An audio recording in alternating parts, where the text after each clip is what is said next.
De tweeën. De gouden kleur van het koren kreeg met het ondergaan van de zon een nog schoener aangezicht, wie de tweeën samen hank in hank over de paad liepen.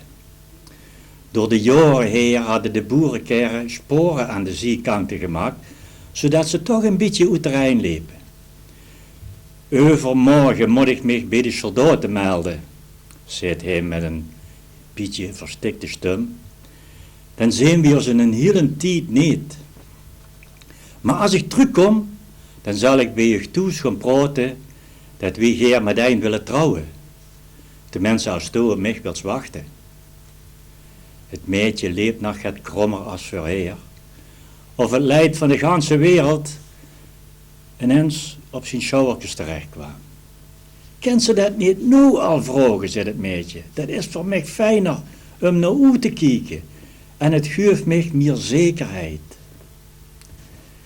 Onze pap kijkt me soms al heel raar aan als ik met een nieuw keukentrapje of een striekplank voor onze uitzette zolder op ga.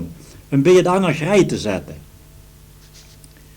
En mam zei dan tegen hem, kijk eens of het wel goede kwaliteit is en of het nergens kapot is. Hij maakte een grote stap, omdat toch het binnengoed van een peer loog waar hij niet intreden wil. Maar met die beweging lisde hij uit, niks aan de schoen, maar in een boksenboom. Heel voorzichtig probeerde het meisje het ergste van de box af te kloppen en te vegen. Maar de plek wordt alleen maar groter. Nu ziet het net uit of dat ze van eens in de box gedaan is en mij te vragen, zei het meisje. Dus nu heeft onze pap ook gaar niks meer te vragen. En zeker niet over het soldaat weren. Wie een boer met dankpien bleef hij maar vooruit lopen. Dan kon het meisje misschien nog het restjes ontdekken voordat ze weer in de bewoonde wereld kwamen. Maar opeens bleef hij stilstaan, pakte hem bij de arm en zei: vanavond zal ik die elders vragen, of beter, ik ga nu mee naar die huis. Het meisje kreeg een prachtige rode kleur in zijn gezicht. Net een klaproos in het gouden koren.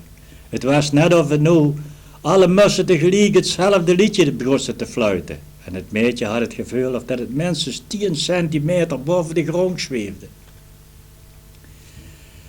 En zo kwamen ze bij het huis aan, waar alles ging gebeuren. Nadat ze het weer besproken hadden, de nieuwe fiets van de moeder en de kuikens die pas uitgekomen waren, ging hij langzaam in de richting van de vroeg.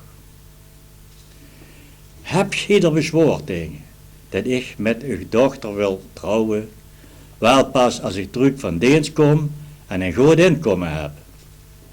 Ja, zei de vader, ik had het al aan zien komen. Ik heb een broer die een winkeltje in tweedehands grij heet en die is al op de leeftijd om ermee uit te scheiden. En nu had ik gedacht, misschien wilt jij dat wel overnemen.